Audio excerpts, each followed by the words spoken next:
त्रिवेणी, जिसे संगम भी कहते हैं, और ये बड़ा प्रसिद्ध है सबके ज़बान में। त्रिवेणी का अर्थ है वो स्थान जहाँ 3 नदियाँ आकर मिलती हों, जहाँ 3 नदियों का संगम होता हो। प्रयाग की गंगा नदी में एक स्थान ऐसा है जहाँ 3 नदियों का मिलन होता है।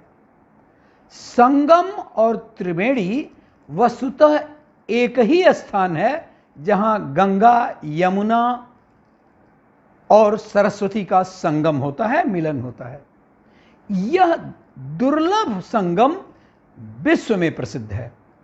गंगा यमुना के बाद भारतीय संस्कृति में सरस्वती को महत्व अधिक मिला है। लेकिन सवाल ये है कि यहाँ गंगा और यमुना तो स्पष्ट नजर आती हैं, लेकिन सरस्वती नहीं, तो फिर ये कैसे त्रिवेणी का संगम हुआ? दरअसल इसके पीछे एक कथा है। ये कथा श्रीमद् भागवत पुराण में बड़े ही विस्तार में मिलती है। पूर्व काल में सरस्वती स्वर्णभूमि में बहा करती थी। स्वर्णभूमि का बाद में नाम स्वर्ण राष्ट्र पड़ा और धीरे धीरे कालांतर में यह नाम सौराष्ट्र हो गया। किंतु यह सौराष्ट्र प्राचीन काल में पूरा का पूरा मारवाड़ भी अपने अंदर समेटे हुआ था। मतलब सौराष्ट्र में ही मारवाड़ भी था। सरस्वती यहाँ पर बड़े ही प्रेम से बहती थी। नित्य इनकी पूजा और अर्चना होती थी। धीरे धीरे चूंकि इस प्रदेश के लोग यवनों के संपर्क में आ गए और उनके आचार विचार भी बहुत कुछ यवनों वाले हो गए, तो उनके मानने वाले जब होने लगे तो सरस्वती ब्रह्मा जी से अनुमति लेकर मारवाड़ एवं सौराष्ट्र इन दोनों को छोड़ करके प्रयाग में आकर बसने लगी। और तब से सरस्वती के वहां से चले जाने के बाद वो पूरी भूमि ही मरुभूमि में परिवर्तित हो गई। मैं यहाँ पर रुकना चाहता हूँ, आपको बताना चाहता हूँ कि हमारे देश में, हमारे पुराणों में, हमारे संस्कृति में नदियाँ हो, पेड़ हो, पर्वत हो, वायु हो, अग्नि हो, इन सब में जीव हम लोग मानते रहे हैं और इसलिए उनको बड़ा आदर के साथ हम लोग देखते रहे।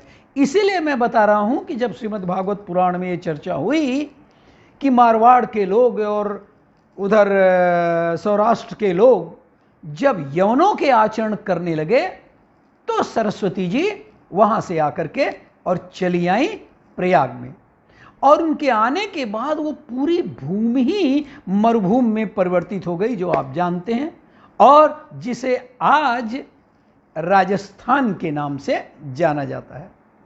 महाभारत में सरस्वती नदी के मरुस्थल में विनाशन नामक जगह पर लुप्त होने का वर्णन है महाभारत में। और इसी नदी के किनारे ब्रह्मावर्त था, कुरुक्षेत्र था, लेकिन आज यहां जलाशय है। महाभारत में भी सरस्वती जी का उल्लेख है कि बलराम ने द्वारका से मथुरा तक की यात्रा सरस्वती नदी से की थी और लड़ाई के बाद यादवों के पार्थिव अवशेषों को इसमें बहाया गया था। यानी तब भी इस नदी से यात्राएं की जाती थी सरस्वती जी के। कैसे गंगा में मिली सरस्वती, इसकी भी एक कथा है, इसका भी एक स्रोत है।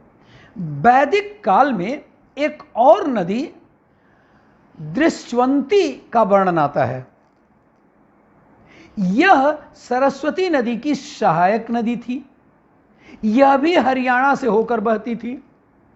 तो समय के बाद कालांतर में जब भीषण भूकंप आया और हरियाणा तथा राजस्थान की धरती के नीचे पहाड़ ऊपर उठ गए तो नदियों के बहाव की दिशा बदल गई। एक ओर जहां सरस्वती लुप्त हो गई, वहीं दृश्यवंती के बहाव की दिशा बदल गई।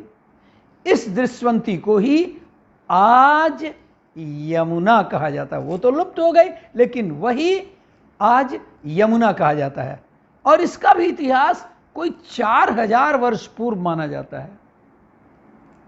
भूचाल आने के कारण जब जमीन ऊपर उठी तो सरस्वती का आधा पानी यमुना में गिर गया, यानी वही दृश्यवंती में गिर गया।